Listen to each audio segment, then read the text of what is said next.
and welcome to another edition of Exploring Mental Illness, everything you wanted to know but were afraid to ask. This is Derek Mulhan back with you with Carrie Ballou. Carrie, how are you? I am fantastic on this rather rainy and windy day. How are you?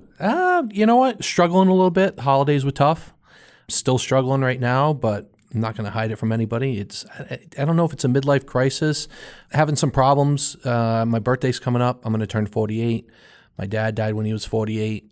I don't want to panic for the whole year until I turn 49.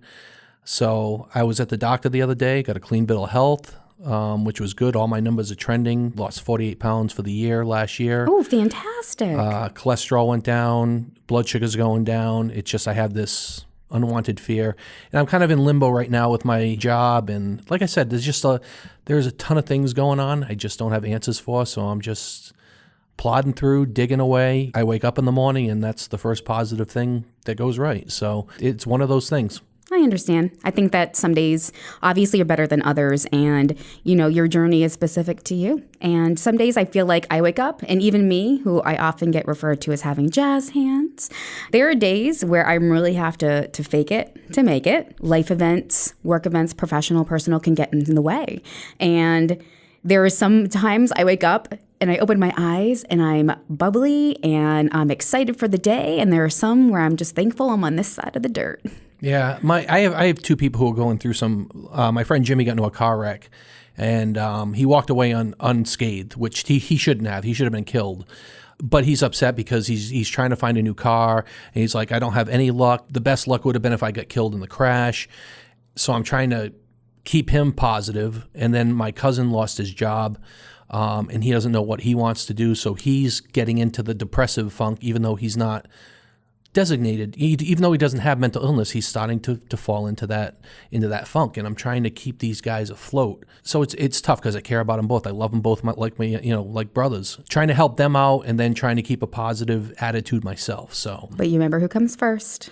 No, I understand. And if it wasn't something I couldn't handle, then I would say, listen, I can't handle this. But it actually helps me to help them to help get perspective on my own life at the same time. So I feel like the more that I've worked in mental health and substance abuse treatment, the more I see folks who are on the other end. They've gone through it. They're on the other side of things. And one of the things that really helps them along for maintaining their own recovery and health and mental health is helping others, doing service, doing for others. Sometimes I wonder if it's a distraction, or if it's just a genuine dopamine rush when you get that positive feedback, or you feel like, you helped your cousin look at a situation differently. Well, I so look forward to going to work now because I'm appreciated at my work. Yeah. At Providence College as a cameraman, and I absolutely love it. I love my job, but it's mostly on weekends, so I have the whole week. So I have to find sometimes I go for walks at 2 a.m. just to gain perspective. And I love taking my walks, up Amos Boulevard. Everything's lit up and it gives me perspective. And I go home and I feel a lot better about it. I mean, 2 a.m, maybe I should try to get that to like 7 or 8 a.m. But if I can't, I don't stay in the house. I just go out, get some perspective and go from there. So, but anyway, you have some numbers and some feedback before we get to our guests, correct? Yeah. So pretty cool stuff. We are, according to Austin, we were able to get some statistics, and this is episode 14, and we have had, was it 2,100 almost? Oh, 27, apparently. I read the one. I thought it was closer to 3,000, yeah. So we're close to 3,000 downloads on our various platforms, which is pretty awesome, and that was with a lot of word of mouth and not a lot of marketing, so we're looking... Less than a year, too, because our first one, I was just looking at our notes from when we started. Our first one was, I think, January 28th of last year. So we're right on. We're on our 1-year anniversary. Yeah. Wow. It's crazy, huh? Yeah. We've had a lot of opportunity to, or at least Austin and I had a chance to meet and talk about some different ways to start to get the word out there about our podcast. And we'll give you the listeners, some more information after on how to rate, review us, follow us on iTunes and Stitcher and Google and so forth. But I was at work. So for folks that may not know, I work at Fuller Hospital in Attleboro, Massachusetts. It's an inpatient psychiatric hospital, but we also have outpatient services. My role is community relations, liaison, marketer, you name a hat, I probably have worn it at least once. And one of my most favorite things is customer service. But this isn't like your typical call center customer service experience. I usually get phone calls a lot of the time for people looking and seeking services. But I was pleasantly surprised when I got a call from a woman who's a local resident who had listened to our podcast, and she is diagnosed bipolar. She is in recovery, and she has had a really interesting life. We had a chance to meet face to face, but she reached out to me because of this podcast. Derek, she could not sing her praises high enough for hearing you and about your story. She really identified a lot, and she was very impressed with the podcast and your role. So I wanted to give you props for that. I appreciate it. I don't take compliments well. I just want to help people. And I'm glad that I can connect with her. And if she's out there listening right now, I want to say hello to her. If she ever needs to reach out to me, directly, you can feel free to give her all my contact information, my email and stuff like that. But I'm glad that we're reaching people. So thank you for that. Like I said, I've been working on with my therapist, when somebody pays you a compliment, you got to start saying thank you. Don't say, oh, I'm just doing my job, stuff like that. Just take the compliment. So I will say thank you on that. You're welcome. Well deserved. Before we get to our guests, I just wanted to mention one thing which was really great. DC Comics right now is doing a 9-part one-off series called Heroes in Crisis. And it's based on mental health for superheroes. Oh, wow. It is real. I don't know if Austin, if you've heard about it. I'm picking up issue 5 on the 30th. It's a monthly comic book. It's a 9-part series. Like I said, it's what in the comic book world we call a one-off. And Batman decided to build what's called Sanctuary, where only the superheroes know what it's about and where it is. And it's a place for them to deal with their alcoholism, with their mental health issues, with their panic and anxiety. So if anybody thinks, well, I'm a superhero, I would be cured. No, you wouldn't. And this series shows that even superheroes need someone to talk to because they deal with life and death. And I know this is in the comic world and it's not real, but it gets real when you read this series. Once again, it's called Heroes in Crisis. It's a 9-part series. It's not for the faint of heart because somebody has broken into the sanctuary and taken away their only peace of mind when they're not out fighting crime. So there's some death in it, but the overlying arc is dealing with mental health, dealing with addiction in their everyday lives as a superhero. And right now, it's just a fantastic read right now.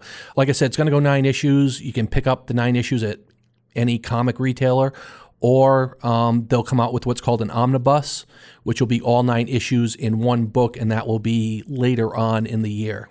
Excellent. I'm making notes right now. The first thing I thought of when you mentioned this is our adolescents. We do serve adolescents 12 to 18 years old over at Fuller in an inpatient setting. It can definitely be a slippery slope trying to identify with teenagers who are just living teenage lives, having teenage feelings and hormones, but are also in a mental health crisis.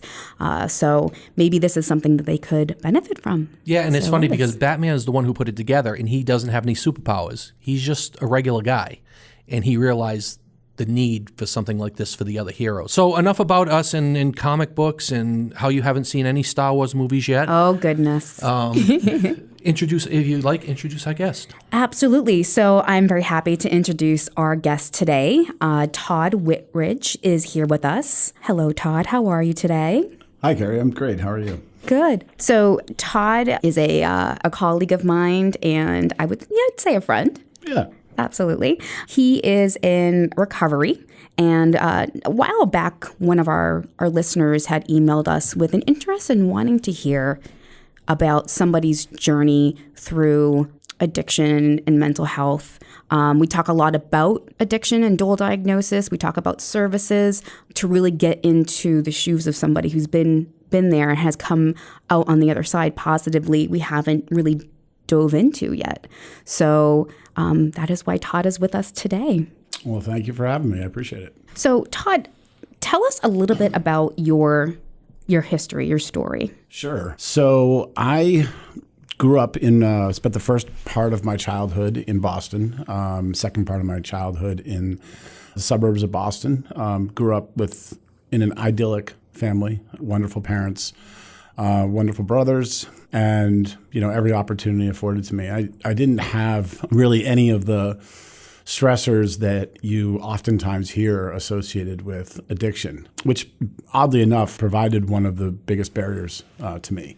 And I can explain that a little bit more. But basically, I had a pretty normal life, happy life, and went to high school, and in high school started drinking when, everyone kind of starts drinking, or at least I thought everyone kind of started drinking. And originally, when I started drinking, it was not to fill a hole or to escape anything. It was just because that's what everyone was doing. And I enjoyed it. A lot of times, I spend a lot of time in the recovery community. I'm very active in the recovery community, so I hear a lot of people's stories.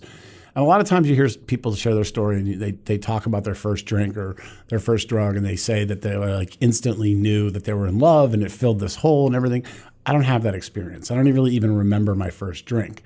It was just what everyone else was doing. So that's what I did. That's how it basically started. But I really did like it a lot. And I had a lot of fun with it. In middle school and high school, I was this sort of, until about junior year of high school, I was short, fat, unathletic, over-emotional, hyperactive. So I made friends really easily, as you can probably imagine. Before I hit my growth spurt, and I found that it was easier for me to socialize. It gave me that sort of that ability to fit in a little bit more. Liquid confidence. Liquid confidence, yeah. The ability to finally talk to girls and things like that. So I enjoyed it and went off to college, and I was probably an alcoholic. I'm going to say I was already an alcoholic probably by freshman year of college. Not quite a daily drinker yet, but that was pretty soon to come. Didn't do very well in college. They actually require you to go to class. That was not something I was interested in. I was one of those students that I either got an A or an F, or I got like a B or an F. So if I liked the subject matter and I liked the teacher, I did okay. Or if the subject matter came naturally to me. If I had to work too hard for it, or if I didn't like the teacher, I just didn't go. That caught up with me pretty quickly. Did you feel that did you get to the point where you feel you needed a drink to start the day? And the subjects you didn't like, you were just like, well, I don't like these subjects. I could be drinking instead of doing something, these subjects I didn't like? Not yet in college. I hadn't started morning drinking. I didn't start morning drinking until way later. It was me just being like, I'd rather be doing nothing. I'd rather be in my dorm room, or I'd rather be planning the next party, or sleeping off the hangover, or college was just a big party. You're going to hear this a lot from other people in recovery. It didn't look any different. My behavior was identical largely to my peers. Because at that point, that was the way people were behaving. They were drinking. My friends in college were drinking 4 or 5 nights a week, sometimes more, sometimes less, depending on the class schedule or the final schedule or what have you. But it didn't look very different. That kind of followed me for a while in my peer groups. You said you were pretty much aware that you were an alcoholic.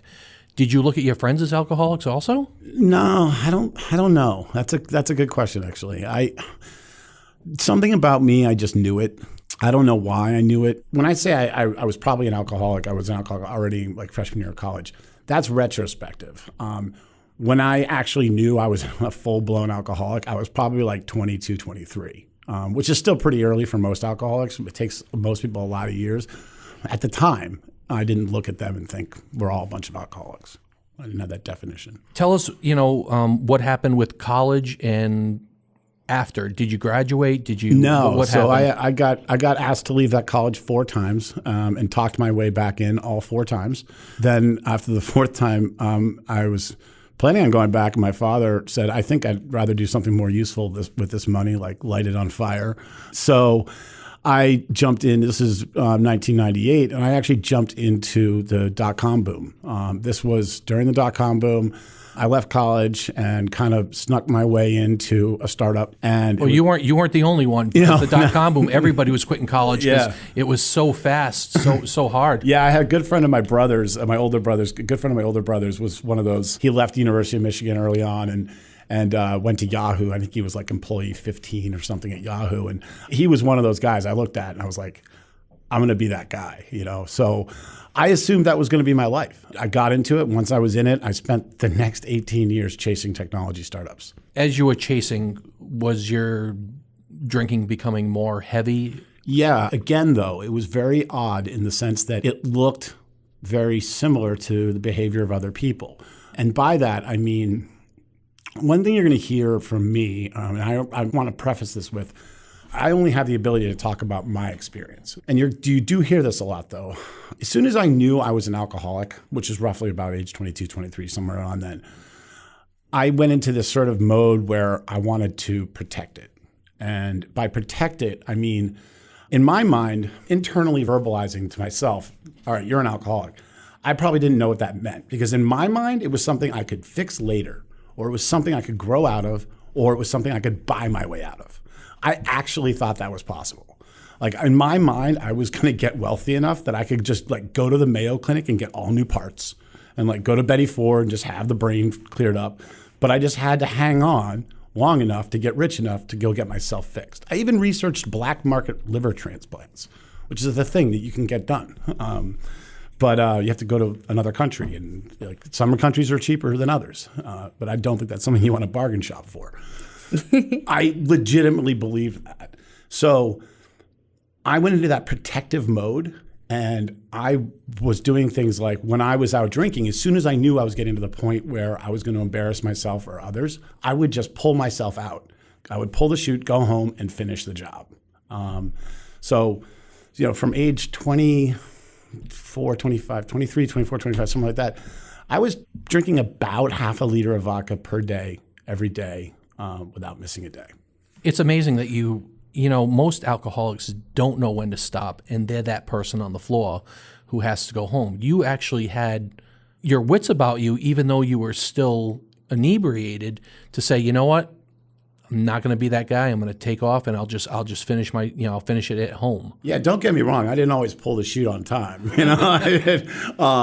So I had my fair share of embarrassing moments, but it wasn't so much of self-control more than it was protecting my drinking, because I knew that if there was too much of a spotlight on it, I would lose it. The gig would be up, and so I went into this hyper protective mode where I was psychotically private, but while at the same time being a very public person. This is kind of one of those weird dichotomies, and you will see this Jekyll and Hyde in a lot of alcoholics and addicts, which is, I've got the real me, but then I've got the crafted me that I want you to see. And I was basically running a 15-year multi-channel marketing campaign for a broken product, me. I was basically staying ahead of every communication channel and avenue, psychotically controlling photographs of myself, obsessing over the way people were talking about me and what my behavior was the night before and what it wasn't, and trying to control that story. Because again, it was just about protecting the drinking. So you said you chased 18 years. The .com went bust in about 2003, 2004? Yeah, it was various technology startups that I would be in one, and I had varying levels of success. They were always in various advertising technology, web-based software executions, things like that. And a lot of them were very successful. And it was an environment where drinking was very prevalent and allowed. You had a primarily millennial workforce. That was the old 3-martini lunch. Yeah, a lot of my offices had full bars in them. Wow. It was not uncommon. And again, it's not weird if you're not an alcoholic. It seems normal, but it's a great place for an alcoholic to hide, especially if they can remain marginally functional. Would you, given how private you were and how protective you were of your alcoholism, did you drink at work? Like, how were you? How was the Todd at work versus the Todd at home as you were growing your career professionally? I did in the sense that I did with other colleagues. Until the very end, I never really drank during the day at the office. If drinking was going on at work, it was with coworkers. Those coworkers we'd go out for drinks after work. We'd have 3 or 4 drinks. They would go home and eat dinner and read a book and go to bed. And I would go home and have 7, 8, 9, 10 more cocktails. Because you were drinking so heavily, obviously your tolerance was probably better and you could hide it better? Yeah, probably. That definitely has something to do with it, especially in the environments where I was, having, 3 or 4 drinks after work. It didn't that didn't scratch the surface. So as a child of a mother who I grew up with, who was an alcoholic, a lot of this is very familiar. Hungover mom trying to be a mom, putting alcoholic beverages and non-alcoholic bottles in the fridge. Now you're at the end of the 18 years. You said you chased 18 years. What happened at the end of this 18 years? So in my process, I married a wonderful woman, and I was a terrible husband.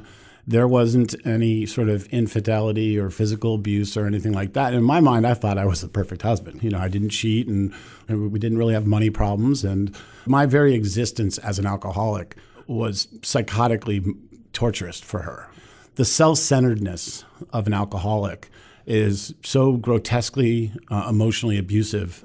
It's inhuman. And basically, as I actually succeeded more, the last company I was with was very successful, and we were doing really well. I was in the process of opening our London office, which is retrospectively is psychotic if you think about it, because it's not the best place to send a vicious alcoholic.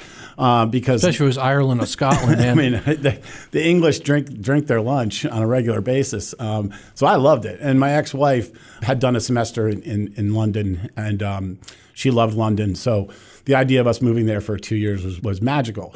A series of events happened, and I actually ended up in the hospital and freakishly contracted an infection totally unrelated to drinking.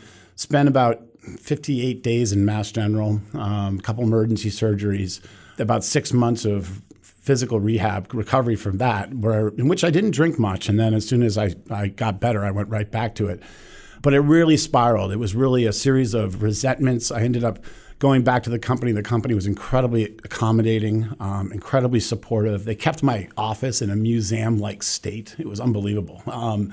And I got back, and I was given an incredible amount of latitude to recreate my role there. I was one of the founding team members, and we had grown to about 150 people, and I was largely well-liked, and I was given a lot of latitude in my return, and I think it was way too much latitude. And I started copping resentments over ridiculously unnecessary things, and the drinking just spiraled.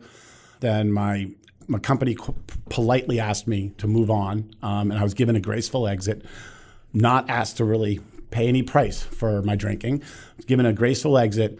Losing that company was like losing a family. These weren't coworkers. These were my family. I mean, this is where I loved every one of them like a sibling. And that trauma, that crushing loss just compounded. And the period of time after that, it went from half a liter to a liter to a handle a day.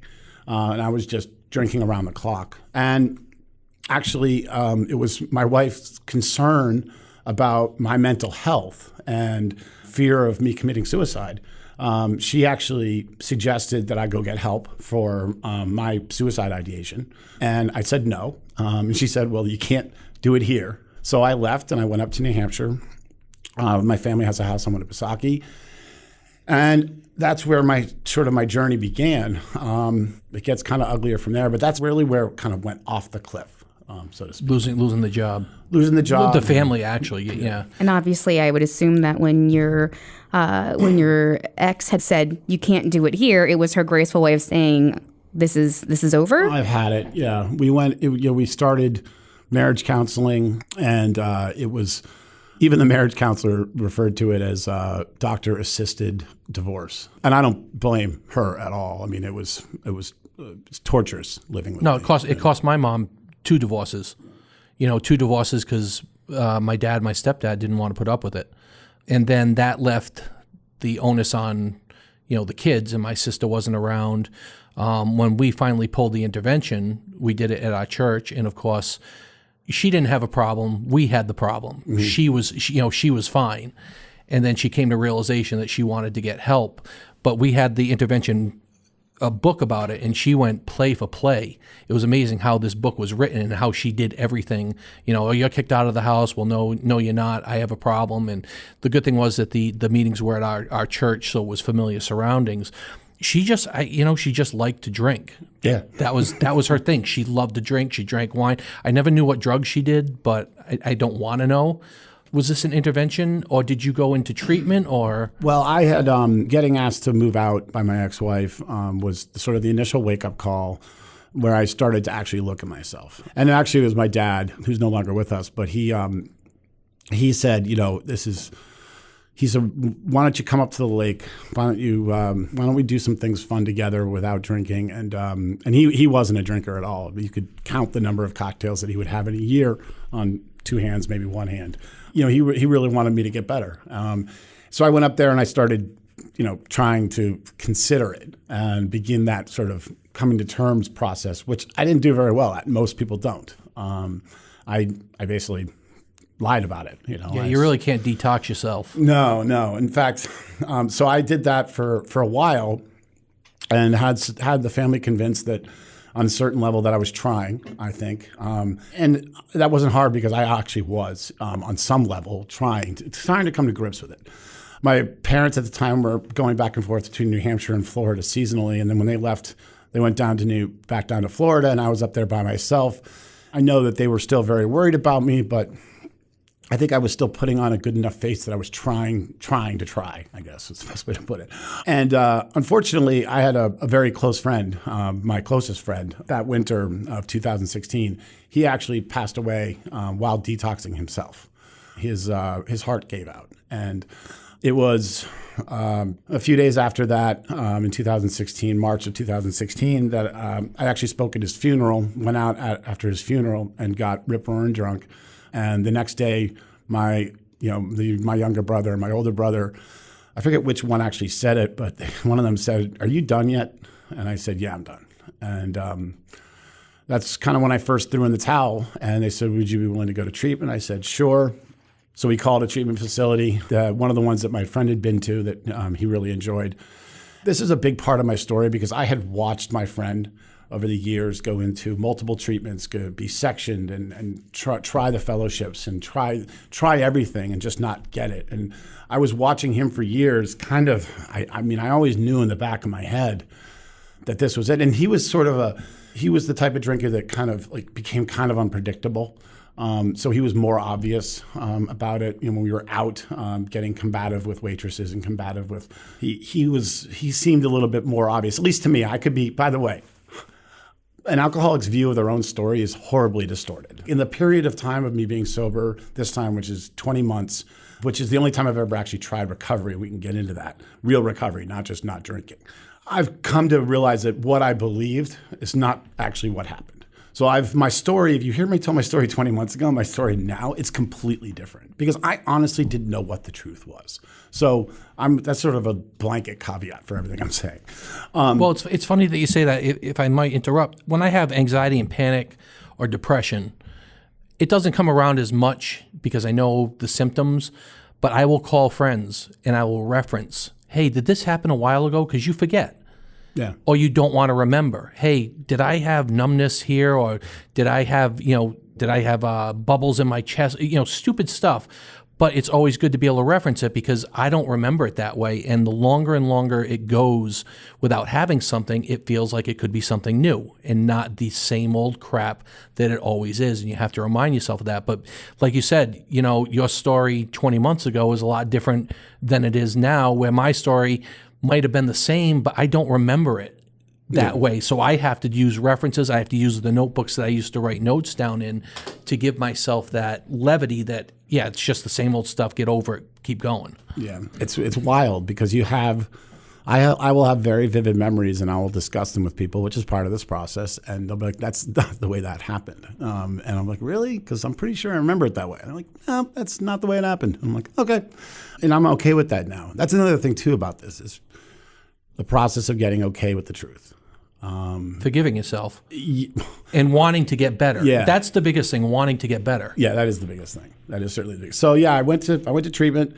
I did a 90-day residential, then thought I was cured, did nothing other than that. And surprise, surprise, that didn't work. I strung together a little time and then I started had a little mini relapse, and then I had another one, and then I was able to do like 2 and 3 weeks at a time, and then I would drink for 2 days. I actually called them mulligans, or sobriety vacations. I had myself convinced at that time that lifetime sobriety was something I was going to be able to work towards, like slowly. Like, by the way, that's not true. So you'll be dead before yeah. you know? So that's what happened, and then my father, who had been ill, he got sicker.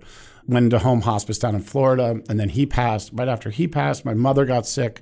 I went down to Florida to help take care of her. We got her transferred up to Boston, and then I went back down to close up the house in Florida, and my wheels completely fell off again. And once again, I was sitting by the pool with a handle of vodka, not caring if I lived or died, and kind of secretly hoping I died. And my little brother put down my perfect twin infant nieces, got on a plane, came down to Florida, dragged me back up to Boston, sent me to treatment. And this is where I had my moment where I was like, okay, it's time to try and actually get better. And that's the journey that's more important to me, which is the first conversation I had. And this is something that I really like to impress upon people. Every time you sit down with anyone with long-term sobriety and you walk them back through their journey, you're gonna find moments with people, interactions with actual people, conversations. Almost every time you do this with someone, they have these stories they talk about. And it's always an interaction with a person. For me, it was a detox worker named Wendy, who gave me my first book, and she handed it to me, and she said, read this. And she just talked to me. And for the 3 hours that we talked, that the first couple of days, was the first time that I connected with anyone that had had long-term sobriety that made me think that's something I want. And that connection that leaves you sort of open and willing, that continues to keep that openness and that willingness to make the next right decision, is the most important thing, because what it does is it leads you not only to making the next right decision, but to having that next conversation. And that next conversation that gets you to the next step and gets you to the next. It gives you hope, yes, and it gives you a more positive cycle instead of the negative cycle that you're caught in. Yeah, and a human connection. There's one thing I'm convinced about, and I'm happy to say this on the radio, is that there's only one true cure for addiction, and that's connection. Wow. I mean, you're lucky you're here. Yeah. Honestly, because when you were down in Florida, I heard the intentional suicide attempt. I'll drink this bottle. If I wake up, I won't know it. If I do wake up, I'm going to get another handle and keep going. Yep. Until it does happen. Yep. You know, I saw, Carrie laughing, and I was smiling. Your sense of humor about it. I try to keep, a sense of humor about things on my end also, because everything's relative. If you can't at least laugh about something about it, because you're in recovery, there's always a silver lining to something.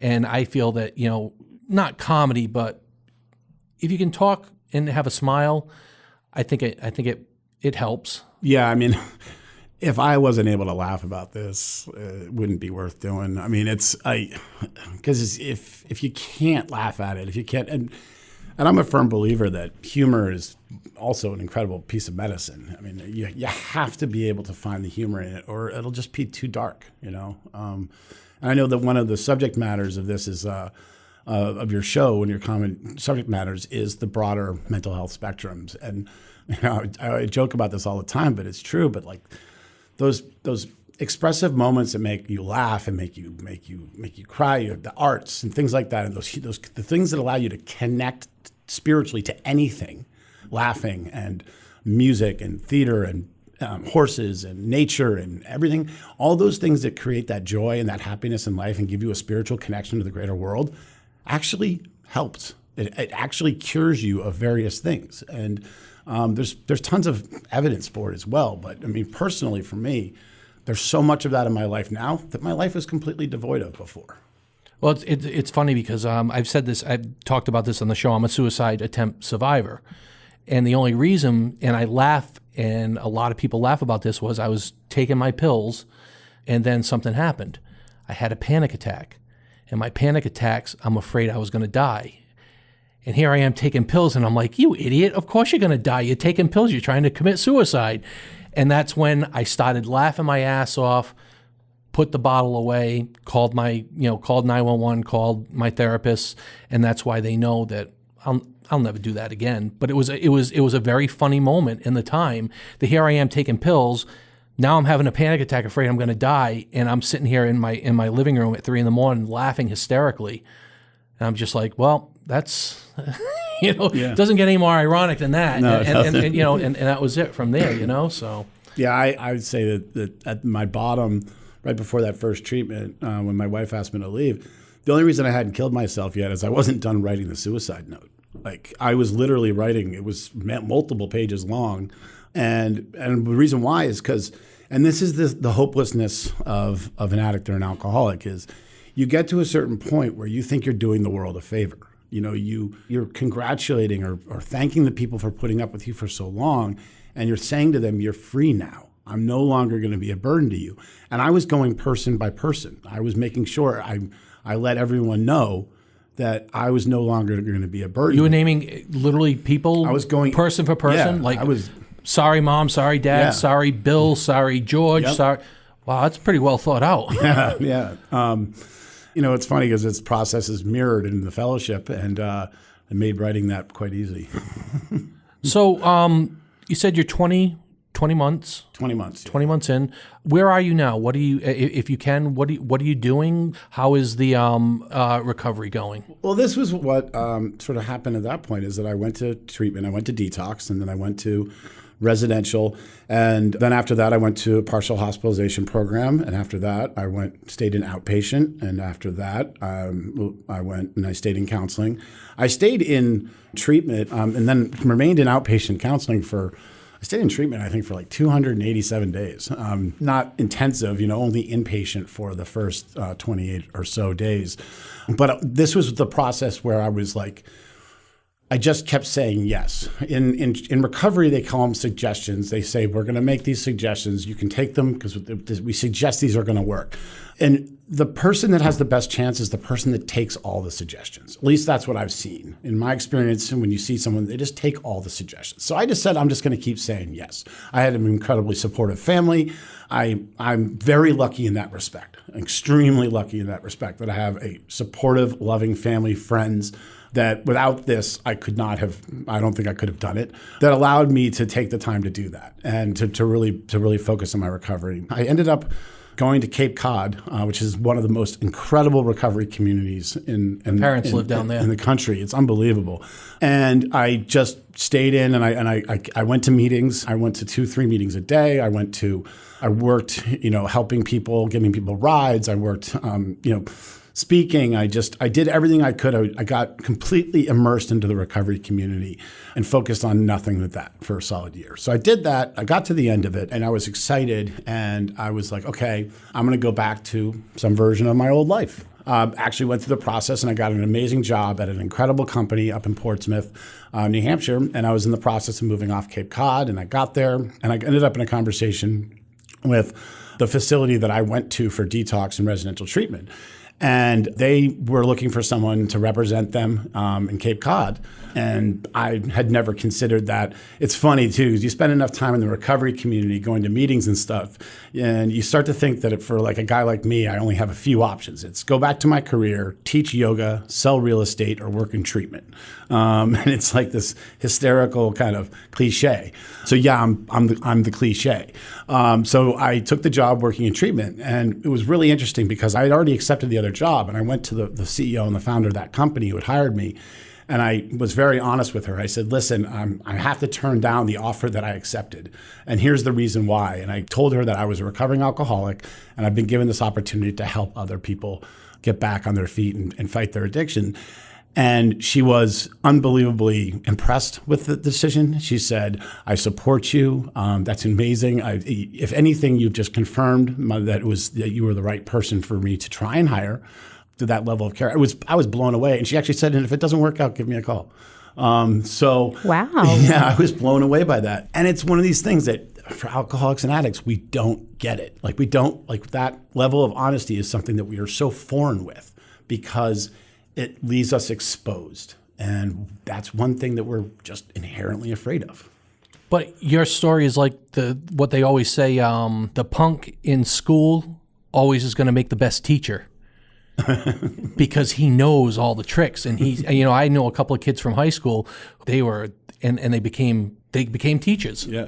So it's not that, it's not that foreign, to do something like that. That's a hell of a story. How is your job now? How do you like it? It's challenging. It's really it's interesting because obviously I spent many years in more traditional business environment. Now my actual role is to work with people in the mental health profession, people in the medical profession, so case managers and social workers and outpatient mental health professionals and other treatment programs and police and task force and anybody that comes into contact with an addict in need of treatment to try and work with them to get that person to accept treatment and then get them in for treatment themselves. And a lot of times that involves actually talking to them and sitting down and having that conversation. I've got this great, vicious before and after photo of what I looked like the day before I went into detox, and then right next to it, a picture of me 6 months sober.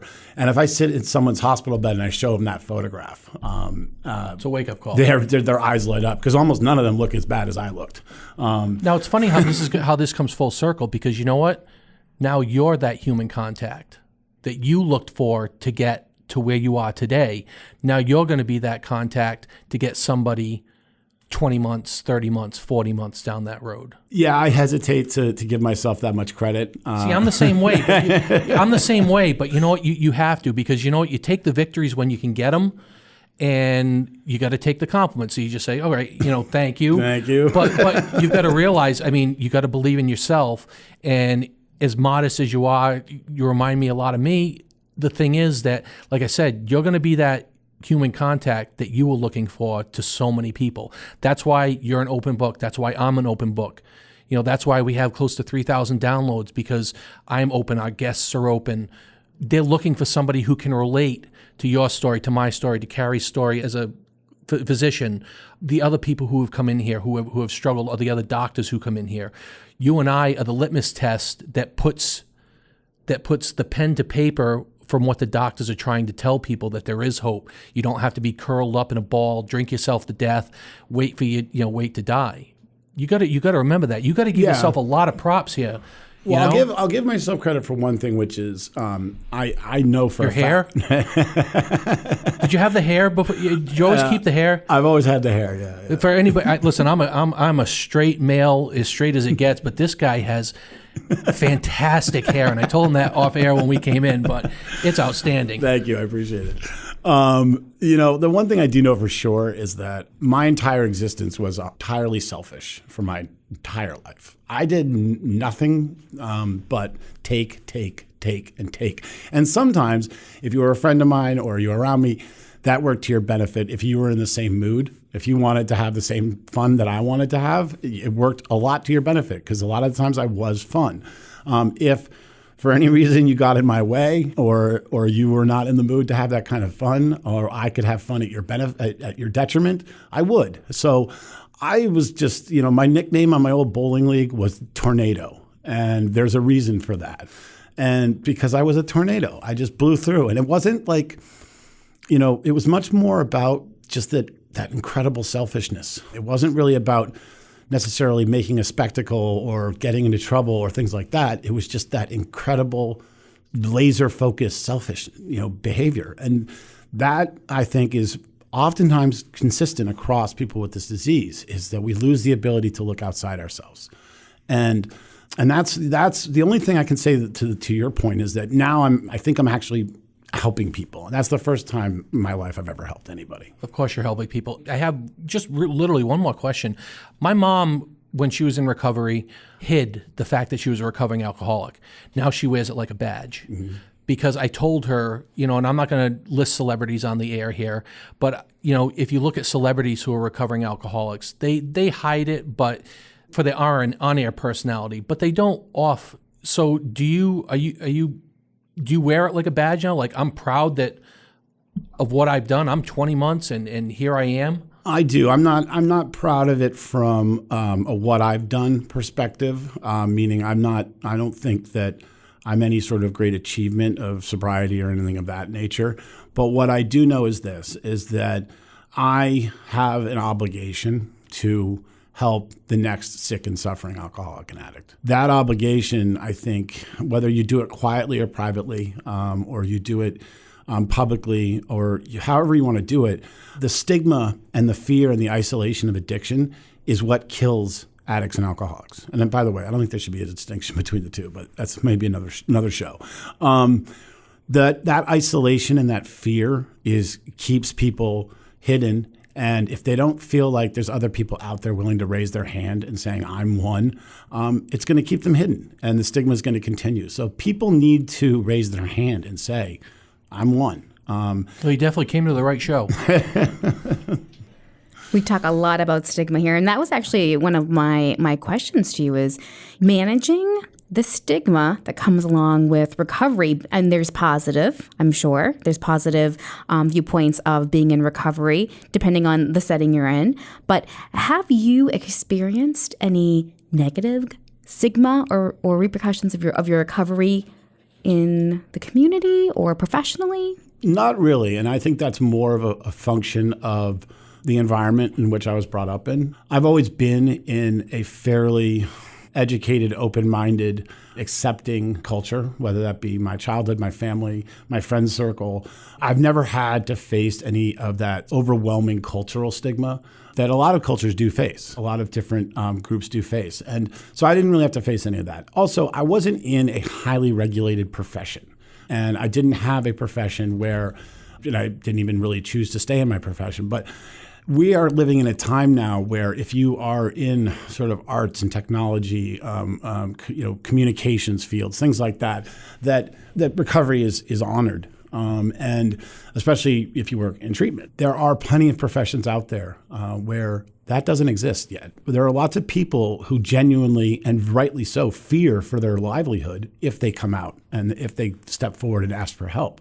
And that's something that we have to figure out a way around, because people are literally dying because they're afraid of losing their job.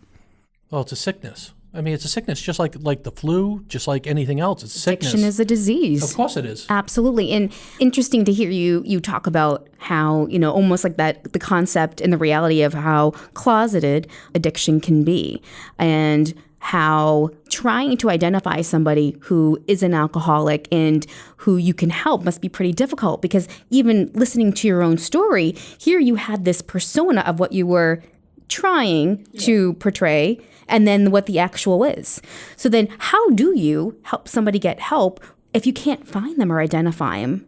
Yeah, that's tough. I mean, listen, I don't pretend to think that I did a very good job hiding. I think I did an okay job to some people.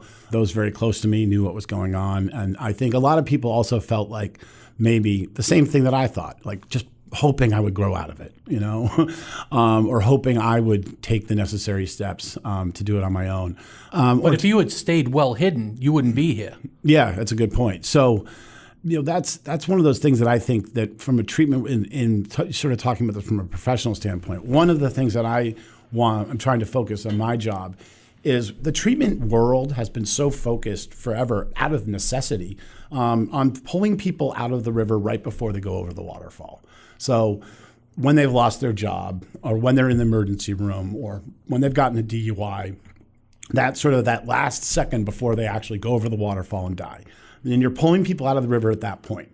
What we need to do in the process of destigmatizing addiction is then empower people to identify people that need this help before they fall in the river. So you need to be having this conversation at the human resources level. You need to have this conversation at the professional association level. And this is a process that was put in place many years ago in the 70s and 80s, I think earlier 80s, something like that, at the EAP, the prevalence of EAPs, employee assistance programs. But they're just they're not utilized the way they're intended to be utilized. You need to start identifying people. The only way to do that is to make it open enough for people to come out. Because if the people aren't entirely obvious about it, if they're showing up to work every day and then they're doing their job, but they're killing themselves at night, there's no way to figure it out until they start missing work, calling in sick, having accidents, getting DUIs, things like that, getting arrested, which is, by the way, at the point where they're going to be going over the waterfall. So what happens? We need the stigma lifted to the point where people feel comfortable coming forward before it gets to that point. And I think that vehicles such as this podcast, such as campaigns that we see, more discussion and open discussion about addiction and mental illness is kind of breaking some of those barriers. But, one thing I definitely see is that relatability that we've been talking about during this podcast that you were talking about, and that desire to pay it forward, and how impactful to hear somebody else going through this something similar or seeing the other side of things. That's essentially every communication and human contact you have, you're slowly breaking that stigma, but you're also potentially enticing somebody out of their shell and into treatment. Yeah, I mean, I certainly hope so. I mean, ultimately, there's this weird part of the stigma that convinces people with addiction that they are addicts or alcoholics because they are bad people. The hard part is that, first of all, that's obviously not the case. But active addiction can make you do bad things and does make you do bad things. But the other side of this is then this is really more focused on the recovery process, but being a really good person actually does help keep you stay sober. And the reason why is because if you are living a life free of guilt, free of resentment, free of remorse, free of anger, free of selfish and self-seeking motives, free of all those things that create those demons, then you have less demons to quiet. And so that's where the whole spiritual side of this, and when I say spiritual, I don't mean religious. Religion is obviously a path to spirituality, but there are many paths to spirituality. And so anything that makes you connected to the universe as a whole, whether that be nature or art or religion or philosophy or meditation or anything that connects you and helps you quiet those voices, helps you lead a life, a more spiritual life, can help keep you sober. And just showing that in any context to someone that's struggling without it being wrapped in dogma, without it being wrapped in the fear that a lot of people have of things like organized religion, it becomes appealing. And you can tell when you're having a conversation with someone that is not just sober, but in recovery, you can tell they have this calming presence about them. And they don't get upset over the most silly things. They don't get angry in traffic. And because of that, they're not necessarily being better people than other people, but they're doing it selfishly to keep themselves sober. It's very odd. It's one of these things that, like, when you're helping, you talked about it earlier about helping others. A big part of recovery is helping others. It's one of the biggest parts of recovery is helping others. And it's largely selfish altruism. I mean, it is. Well, by being an open book, you've got no lies. Yeah. Because people, they cover up, they lie, then they get caught in the web of lies. Now they've got stress. Now, what lie did I tell this person? What lie? That's why I'm an open book. You want to know something? Ask me about it. I'm going to give you the truth. And people say, you wear your heart on a sleeve to a fault. I don't give a damn. If you don't like what you hear from me, if you don't like the truth, my truth, then that's fine. Because I realized once I found my voice after coming out about my mental illness, people viewed me differently and they didn't like the truth, maybe because they treated me badly. And I finally started seeing that. It was one of those things. You find your voice, you lose people, but then you gain the respect of other people. I've had a lot of people who have signed up for this podcast who say, wow, you're pretty brave. And I don't think of myself as brave. I just think of myself as this is what I was put on the earth to do. It feels purposeful. It does. Like but I'm not doing it for me. I'm doing it for other people. But I'm also doing it because I want to do it, and it helps me in the same point. And I don't think that's a selfish thing to do. Yeah, that's really the part of this is when I'm helping somebody else. If I'm giving someone a ride to a meeting, or if I'm just sitting with someone talking to them, it takes me out of myself. And that is a necessary thing I need healthy ways to take myself out of myself. Because if not, I mean, my addiction will manifest itself in anything. I will, like when I remember getting out of treatment this time, and I love toasted English muffins with butter and raspberry jam. So I was out of treatment. I was living by myself. I went and I bought it. I had toasted English muffin with raspberry jam and butter. I ate it, and then I ate the entire package. I just went through the whole package. I toasted all of them, and I ate all of them. And I was sitting there, and I was like, oh my God, that is such an addict thing to do. I'm like, it's better than going through a bottle. It's funny that you bring that up because I had written down before you got here, 2 years ago, I got to interview Alice Cooper at Comic-Con, at Rhode Island Comic-Con. Mm-hmm. He's a recovering alcoholic, 35 years now. Mm-hmm. And he was addicted. But he knew that in 35 years, he had never cheated on his wife. It was just alcohol. He was addicted to alcohol. And he said, you know what? I needed to find something to take the place of my alcohol addiction. Now he golfs 7 days a week. Yeah, I've heard that.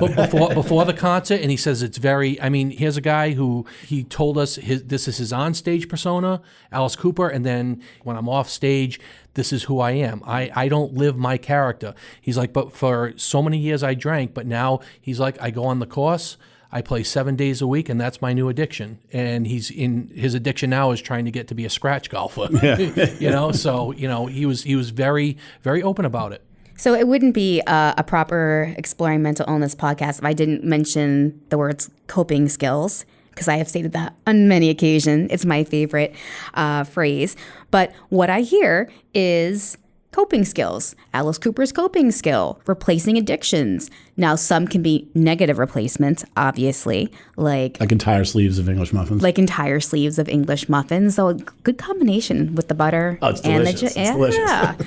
So, one of your I think popular coping skill is like a replacement therapy. So I'm going to take this behavior and I'm going to then do this behavior in its place, because you can't take away the urge, the behavior, or maybe some of the results of the behavior, emotionally calming, whatever the case is, could possibly be, or soothing, could possibly be replaced by something else. So, you call it selfish altruism. Selfish altruism, yeah. And I don't think that there's anything selfish about that at all. I look at that as one of your coping skills and could be a popular one amongst many. I like that phrase a lot. I wrote it down and I'm going to keep it in the back of my head because it's an ironic phrase. Because, if you think about the place you're coming from, the work you're doing, like it isn't even just about recovery. I mean, people who do human services and pay it forward, social workers and volunteers, there is a little hint of selfish altruism there. Yeah. We were talking about how good it makes me feel to help you. Yeah, look at that. That's a good thing. Like you said, it's exactly. not selfish. It's a positive thing. I'm sorry, I'm just writing down. I got to stop at Market Basket for some English muffins and stuff. And some raspberry jam. Yeah, because Thomas's English muffins, man, you got me hungry now. They're so delicious. That's good stuff it's right the there. nooks and the crannies. Yeah. It's funny. I at one point got to read my intake notes, not the clinical notes, but the notes of the person that actually fills my role, that took the call from my brother. And my intake call, my pre-screen phone call, and I actually said on that pre-screen phone call that I wouldn't go anywhere for treatment unless they had Thomas's English muffins. And I'm reading through this, and I'm like, these things don't say, like, they had all sorts of things that didn't apply to me, like fled to Florida. I'm like, I didn't flee to Florida, I was already there. And then I got to the English muffin one, I was like, okay, that kind of sounds like me. That's awesome. You had a rider before going into treatment, like a rock star. By the way, they didn't have it, But it's interesting though. You look at these things and you look at, what I would like to talk about briefly, if you don't mind, is this separation between addict and alcoholic. And this has been around for a long time, and I don't understand why it exists. I don't understand why alcohol isn't actually categorized as a narcotic, other than the fact that it's legal. One of the times you hear about this is one of the things that always struck me is when you hear people telling their story, especially traditional alcoholics, they will say, I always drank for effect. And they'll say that, which is kind of a ridiculous thing to say. Because I'm sorry, what does that mean? Drink for effect, drink for the effect of alcohol. Oh, okay. And the reason why it's a ridiculous thing to say is because everyone drinks for the effect. I mean, archaeologists have evidence 10,000 years old of people trying to make booze taste good, in jugs. So for 10,000 years, we've been distilling, mixing, brewing, flavoring, blending booze just to make it palatable enough to drink, which is essentially rotten fruit juice, okay? So everyone drinks for effect on some level. Now, whether it's one glass of wine for the nice, light, calming effect, or in my case, an entire handle of vodka. Some people don't do it to the point where it destroys their lives because they're normal people. They're not addicts, okay? Other people, like us, do that. And this distinction between the two is kind of ridiculous. We need to stop that. We need alcoholics to stop separating themselves out and saying, I'm not like that. But there are different challenges we face. Alcohol is advertised everywhere. It's available everywhere. We treat the addictions the same, but opioids and alcohol, opioids might be 1,000-pound weight and alcohol might be a 500-pound weight. But if you tie it to someone's ankle and you drop them in the water, it's going to kill both unless you pull them out of the water. Okay? Oh, that's a great analogy. Well, and I had written down also before you came in, now that marijuana is legalized in so many states, recently in Massachusetts, everybody is just like, hey, how are you? Yeah, I'm a pothead, man. I'm going to get my recreational marijuana. But, alcohol has been legal almost forever, except for the Prohibition years. And now these people who used to hide their addiction to marijuana, they can just come out because it's legal. It's hypocritical because there are people who've been drinking all their lives, and it's you know what I mean? It's been legal, and I don't. I have no. Why are pot smokers get a pass, and alcoholics don't? I have no problem with any of these things being legal, them being legal or illegal, and Prohibition's a great example of that. Just making alcohol illegal didn't make alcohol go away. Okay. In fact, they still make it in toilets in prison. Yeah, exactly. So people are going to use vices, whether we legalize them or illegal, it doesn't matter. So I'm fine with them being legal. It's more about just the perception of, listen, an addict or an alcoholic, it's this, you either are one or you aren't. I think, that's what I was trying to get at, because alcohol has been around legal longer than marijuana, where marijuana was, you stay in your bedroom and you get high, but people drink in bars in public all the time. Yeah, there's a funny story about that for me. I've in the recovery community, I have lots of close friends that are former recovering heroin addicts. And I've now had 2 sober Christmases. But right before my first sober Christmas, I was kind of like not stressing out, but just thinking it through, because there's a lot of drinking around Christmas. And my family's lake house in New Hampshire, there's a big, beautiful bar, like a lot of houses have, and in the living room. And it's, it's part of just the social norms of society, And, there's both of my brothers enjoy drinking, but both of them are normal drinkers. They don't get blacked out drunk every time they drink. They have like 1 or 2 glasses of wine or a cocktail, and that's it. And my mother drinks also, but she drinks conservatively and controlled, and she doesn't ruin her life. But I was having this conversation with one of my friends, and I was kind of stressed out about it. He's like, I don't see what you're so worried about. And this friend of mine is a recovering heroin addict. And I was like, man, think about it this way. Imagine if your parents had an entire room in their house that was dedicated and celebrated and stocked with heroin. And he was like, okay, you got a good point there. Yeah.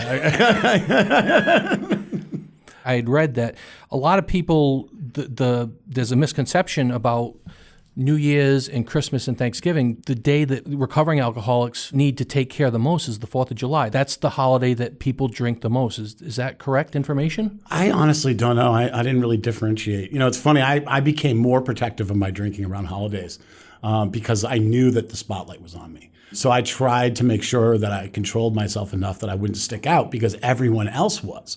So I wanted them to be looked at. I wanted the people that occasionally got too drunk to be the ones that got too drunk, so they couldn't point the spotlight at me. I don't know what the actual numbers are. I have heard that before. Were you hiding the fact so that you didn't stick out because you were worried that they were going to take your alcohol away? I didn't know that then. I know that now, that I went to great lengths to protect my drinking. So that you could keep drinking? So that I could keep drinking, yeah. Okay. I mean, it wasn't until that hospital event that when I was sort of detoxing in pre-op, and they noticed it, and they noticed some problems. They noticed my liver, they noticed everything else, and they were like, dude, you've got a problem, don't you? And I'm like, yeah, I might. Yeah. And it's interesting. Again, this we might be going into way too much here, but there's a lot to talk about, because in that process of the year leading up to my separation and the events of losing the career, losing the company, and all those things, I had started going to see therapists and psychiatrists and psychologists, and I was trying to get those things, because I thought it was that. And every time I met with a clinician or a therapist or psychiatrist, I would, of course, lie about my drinking. I would say, I probably have 3 or 4 drinks a night, something like that, 5 or 6 times a week, because everyone lies about their drinking. And because of that, leading up to it, the symptoms and everything, I was diagnosed with almost everything. I was diagnosed with general anxiety disorder, depression, clinical depression. I was diagnosed with PTSD. I was put on SSRIs. I was put on anxiety medication, which, as an alcoholic, you're not supposed to take with alcohol. It was great. Geez. It was wonderful. Benzos are basically just alcohol in pill form. It's the same effect, essentially. And I was put on all these medications, and of course I wasn't getting any benefit from them because I was drinking. And I had all the symptoms. So when I got to the point where I actually put the booze down and I got some sobriety behind me and I started seeing and I was still in therapy, all of those symptoms disappeared. The sleeplessness, which is the hardest one for me. When I was drinking, there was a point in every severe alcoholic's life where he's maintenance drinking 24 hours a day, and I was. And this is where the nights are. You go to sleep. You sleep for about 45 minutes. You wake up. You take 3 huge shots of vodka. You close your eyes. You sleep for another 45 minutes. You wake up. You take 3 shots of vodka. You close your eyes. You sleep for 45 minutes. And that's through your entire night. And then you wake up and you try and pull yourself together and you're maintenance drinking. You're not even drinking at that point to get drunk. You're just drinking so that you don't experience withdrawal. Those sleeplessness and the anxiety that comes with that, your mind running all the time, just constantly running and not being able to turn your mind off, and drinking to try and turn your mind off, and then doing anything to try and quiet your mind. That insanity looks a lot like all of those disorders. When you remove the primary offender, and we see this a lot in mental health, like a lot of times you get patients that come into Fuller Hospital and they present as dual, they present a certain way, and then they come in and then you remove the primary offender, you detox them, and all of a sudden they're no longer dual. They're no longer appropriate for that level of care. Now, this is not to say that those aren't all very legitimate clinical diagnoses, and they don't all go away when you remove alcohol. But if you don't remove the primary offender, you're never going to know because it always looks the same. Very good point. And I 100%, agree that, one of the things I often say when I talk about dual diagnosis, because it's not for everybody, you'll hear people say, well, I think that everybody who has an addiction has a dual diagnosis of, primary mental health diagnosis and substance abuse disorder. That's not always the case. There's been plenty of people, yourself included, that I have met who legitimately had an addiction and really didn't show any additional signs once the addiction was under control of what could be considered like a potential diagnosis of a mental health need. So, it's definitely out there, but it is rare, though. I will say that most of us have something else. Like, I definitely think I still have the PTSD for a variety of things. I certainly don't want to minimize it, but it does exist. Absolutely. And so then the other part of things, of course, working in an inpatient setting and working with individuals directly who have a dual diagnosis is listening to their stories and really understanding how different it is for everybody and what their reason for picking up, their reason for maintaining. Some folks will consider it self-medicating in order to maintain mental health need. I think the best story I ever had was I was doing some per diem work in our partial program at Fuller. And it was 1 week, and it was a dual diagnosis program. And I had the opportunity we do an assessment in the very beginning to see how people are feeling. How are you feeling? Are you experiencing any symptoms? Kind of a safety assessment, but it's a check-in. So I did a check-in with the group. And there's this one woman who I remember distinctly was saying that I think her anxiety was high and she was feeling depressed, and she had just arrived at the program because I said, when did you start with us? And it was very recent. So, imagine somebody's new and they're still in the very beginning of the treatment process. And for folks out there, we have to acknowledge and honor the fact that when you do have a dual diagnosis, folks who have that, the amount of work that they have to do to maintain their sobriety and mental health is a significant struggle. They have 2 chronic conditions that they will have for the rest of their life. It's a daily job. Exactly. And it's a very fine line and a fine balance. And our program does a great job of trying to balance the both. So fast forward a week later, I'm in the same group, I'm running the class, I'm doing the assessment, and here she is. She's just like, I feel really good. I don't feel, very many of my symptoms. They have me on this, the doctor that I've seen, because we do medication consultation as well as group therapy. She's like, she has me on this really great combination of psychiatric meds that I actually feel like they're working. And one of the things we ask in our assessment is, what is your level of craving? What's your craving level? So the week prior, it was high, like on a scale of 1 to 10 on the Likert scale, it was probably like a 7 or an 8. When I talked to her a week later, after she had talked about having started a different medication regime and obviously having already been detoxed, she said that her craving level had reduced significantly. And that was a huge aha moment for me for understanding the science of trying to help stabilize somebody medicinally and through learning coping skills when it comes to addiction and mental health. Now, see, to this day, I still have a problem where, well, I'll always have the panic, anxiety, depression. But the thing is that I lived in chaos. When I was first diagnosed, everything was chaotic. Everything was crazy. Even when I was growing up, I was working, I worked at a ballpark, and that was chaotic. That was 12, 14, 16 hours a day. And to this day, if I get down, it was like I was thriving on that chaos. And then one day, a long time ago, I was just like, I started panicking, and I called my mom. I said, "Ma, I'm panicking." She's like, "Why?" I was like, Everything's fine. Exactly. There was absolutely nothing wrong. Yeah. It was that one moment of clarity where I had no chaos. But to this day, if I get upset, I go back into that chaos because even though it's uncomfortable, it's comfortable. It's so funny that you say that because that obviously is a trait that crosses both of our addiction, our diseases, because that is such a hallmark of people that suffer from addiction. And it was true with me, which is that just thriving on chaos. Like you needed chaos. Yeah, and you don't want it, but... Yeah. But it's comfortable. I have this crazy, very huh? I have this very good friend of mine in the recovery community, and she actually said that her therapist had said to her once, your problem isn't drugs and alcohol. You're addicted to distraction, and that You're hit, like, great, that squirrel. That hit home exactly. That hit home for me. Yeah, exactly. I mean, I'm ADD, crazy ADD. I need stimuli and I need distraction constantly to keep me out of myself. And because inside my brain is a dangerous place. You don't want to be there, and I don't want to be there. No one wants to be there. So I need to be distracted. And alcohol provided an incredible distraction. And everything else in my life, the career I chose, unbelievable distraction. The startup technology world, unbelievable distraction. Just the chaos that then we manufacture.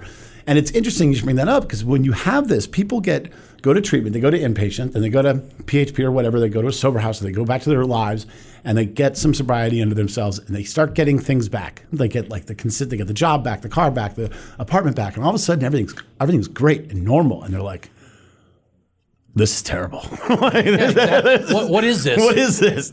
And it's a normal life that a normal person would look at and be like, that's awesome. But the addict, the alcoholic is like, this is insane. I can't be this. Yeah, this it was is scary. too calm. It was scary the first time. Everything was I had a day when nothing went wrong. It was crazy. So makes no sense. So, Todd, we can't thank you enough for coming and joining us today and telling us your story. I found it to be incredibly impactful and influential. And I hope that our listeners out there as well will take anything away from hearing about your journey. Yeah, and honestly, if anyone out there listening, if you guys are struggling and you need help, reach out to the show and they can get in touch with me, and I'd be happy to help. If you are interested in reaching out to us, you can find us in various places.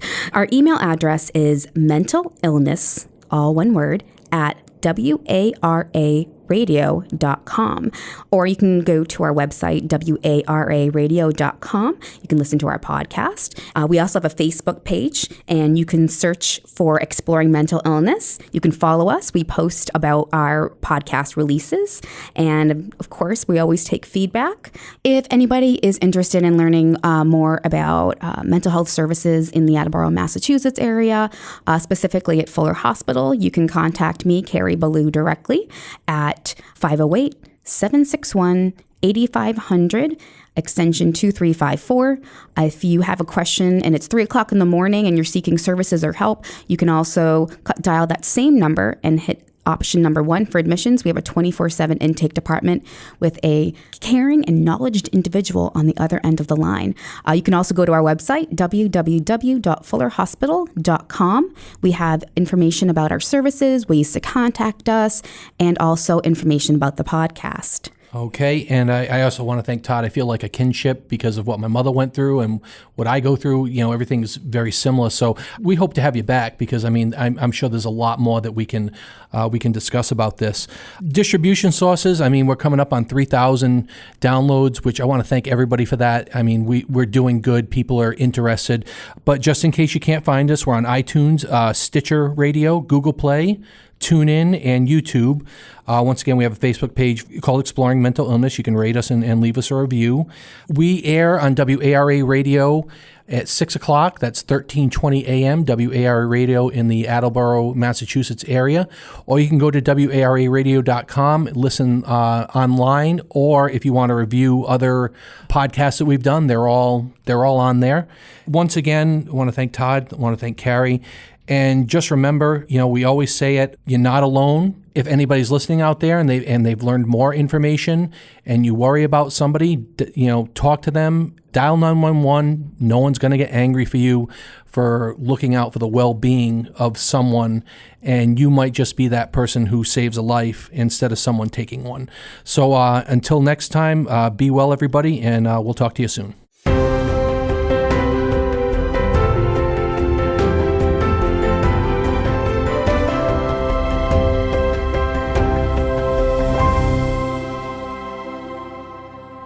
The contents of the Exploring Mental Illness podcast provides general information and discussion about medicine, health, and related subjects. The content provided in this podcast, its associated website, and any linked material are not intended and should not be construed as medical advice. This podcast should not be used in any legal capacity. No guarantee is given regarding the accuracy of any statements or opinions made on this podcast or its associated website. If the listener or any other person has a medical concern, they should consult an appropriately licensed healthcare professional. The views expressed on this podcast do not represent the views or opinions of Attleboro Access Cable Systems, Arbor Fuller Hospital, or their parent corporations. The contents of the Exploring Mental Illness podcast and its associated website are copyrighted Attleboro Access Cable Systems. The podcast may be redistributed in accordance with Creative Commons License 4.0.